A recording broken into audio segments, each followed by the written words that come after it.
Welcome back. In this class we're going to be texturing what we have modeled, that is this spoons, cup and plate. So let's dive straight into it. Okay, so shortcut for your materials editor is M. Alright, so or you can click here. Let me see. Okay, there is this button here for material editor. Alright, so when this is on, we have to materials, two divisions of the materials editor. When you click here, we have slate and compact. Okay, so the slate material editor is quite advanced, so we're going to use the compact for now. Maybe when we do a bit of the house modeling, we're going to use the slate.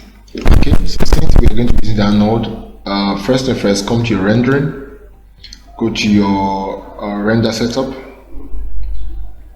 Make sure your active shader is your anode, or your renderer is anode. Make sure your production rendering mode is also anode. Okay, make sure this two is well checked. Alright, your production rendering mode and your active mode. Okay, so now that we're done with that, the next thing is we'll get that off. We can begin to texture. Okay, so I'm going to click this. First and foremost, come in here. We have physical materials here. Physical materials at times could work with the anode, but we are going to use the anode native material. So click this, come down till you see your anode, which is here. Look for your surfaces, which is here, and then off to your standard surface. Okay, fine. So right now we have our base color. Our base color is like our diffuse color, basically. So I can change this to, let's say, a blue, and push it up like here. So to apply your materials, click the objects, click this button, and then it's applied. Okay, it's applied. So basically, so this is the material here. So what this means is that I can reuse this material. So I can click here, click this, and just click this button like so. But we would love to use other kinds of materials. So click here, do the same thing, standard surface. Okay, maybe I want this to be more of a red, maybe here, like so. Here, click this and apply it to it. Then I want these spoons. Of course, spoons are generally ash in color, so maybe I can use the, of course, anode. Click, okay. Then maybe just use the color there.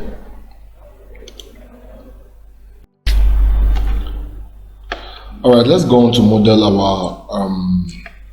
our plane. Okay, so I'm going to create a new material. Click this like before. Standard surface. Okay, it's still standard surface anode. Okay. I'll give this a color like a color like so. So click OK. Then let's apply this now. Let's apply. Okay. So we're going to be having this. Maybe I can make this brighter. Apply again. Okay, something like this. Alright, so we have all applied materials to everything we have in our scene. Okay, so let's see. Let's go to our active shade using anode. Let's see how this will look. Okay, this is how it's looking now. Is that fine? So all we need to do is to apply a light. Let's go back to our high quality. Let's apply a light, simple light. We'll look at light in depth later, but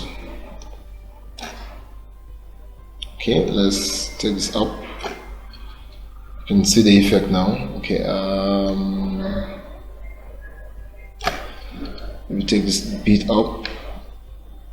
Okay, something I can just lighten this in a bit. Okay, I think probably from this part I can just tweak this value here. Yeah.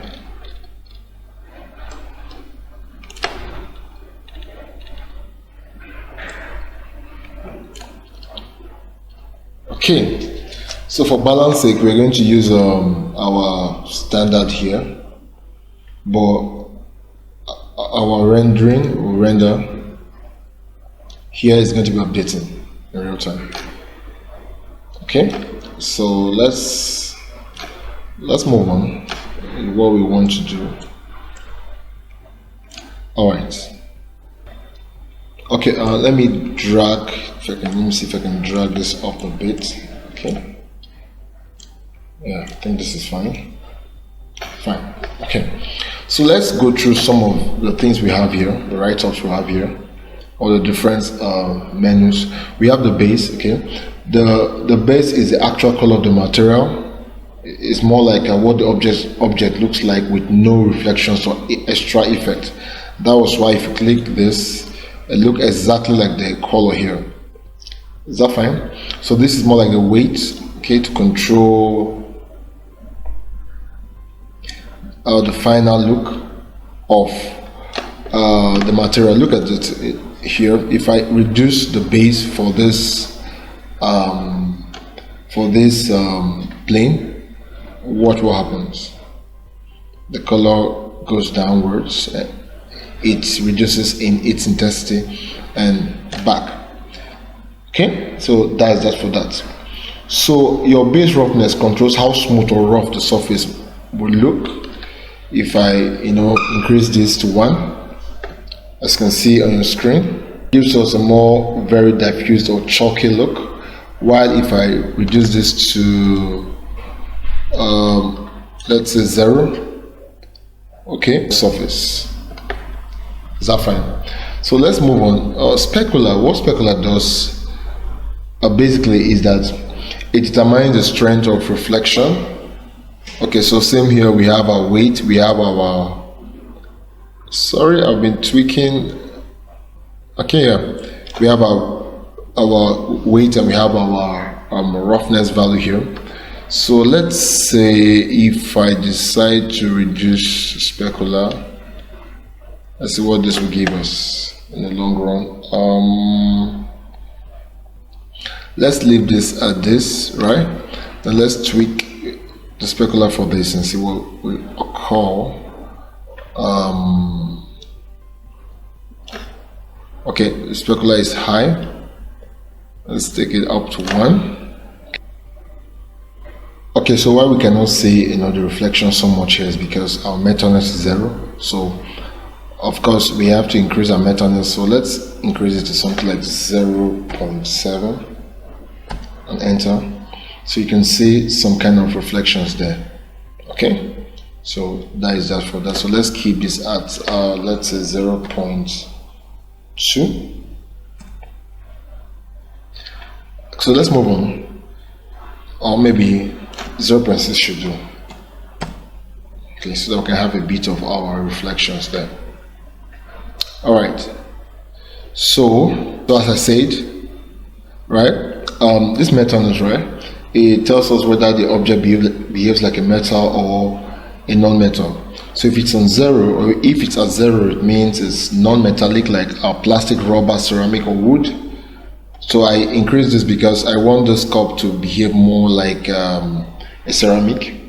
But for this other object here, it should be in it should be at 0. Okay, like this surface here, metalness, I think I just increased this, right, to 0.6. This should be at 0. If you ask me, this should be at 0. Okay, but if you observe, when we increase the value to like let's say 1 for instance, and let's take this down, we'll begin to see some kind of reflections there, even the spoon. Okay, so that is that basically. So let's move on. I'll keep this at something like 0.2. So let's move on. We have IR here. It's the index of refraction. It defines how light bends and reflects inside the material. So normally for rubber, IR should be about 1.52. So you could come in here and change your IR to 1.52. Okay, so metals don't usually use IR the same way because reflections come from metal itself. So however, Arnold uses complex IOR, so generally you keep metalness as 1 and do not rely on IOR for metals. Okay, so if I wanted this spoon to be like a metal, I could just move my metalness to 1. Basically, I think I'm not selecting the right thing. This is what I'm talking about here. Okay, if I want this to let's see, I can move this up to 1 and I'm getting that. Okay, so that's how that works basically. So for transmission, transmission controls how deep light can travel inside the object before fading. So let's go up a bit. You might not be using this many times, but if you increase the transition too much, you might be having something that's funny there. I don't use transition so much. Okay, it can even control maybe the transparency of an object or something, depending. And there's so much here, like your subsurface that controls how light enters a material or scatters inside it. You can use this for materials that are not fully transparent but glow softly from reading. We'll look at all of this later in the course of this course.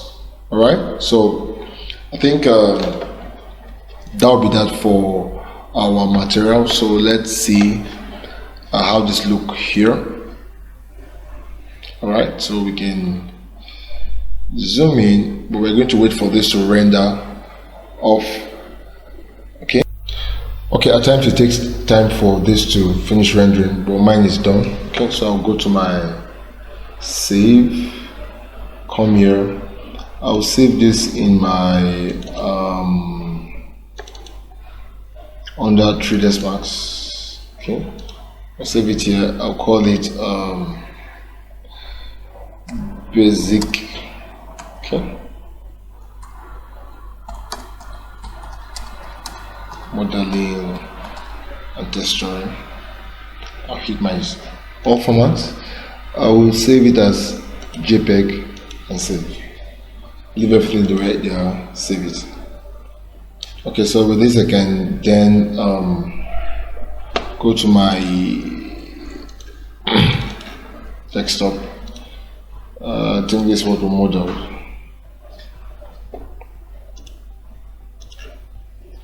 Okay, so I would say finally we are done with our model. If you stay through in this course from the beginning to the end, where we modeled the cup and then to the plate and then the spoon, I would say that you have a good start in your 3D modeling journey. So in the next couple of classes we're going to be modeling more, maybe architectural modeling, and doing something more sophisticated. Congratulations for staying to this point. See you in the next class where we will be diving deeper and deeper. Thank you. Bye.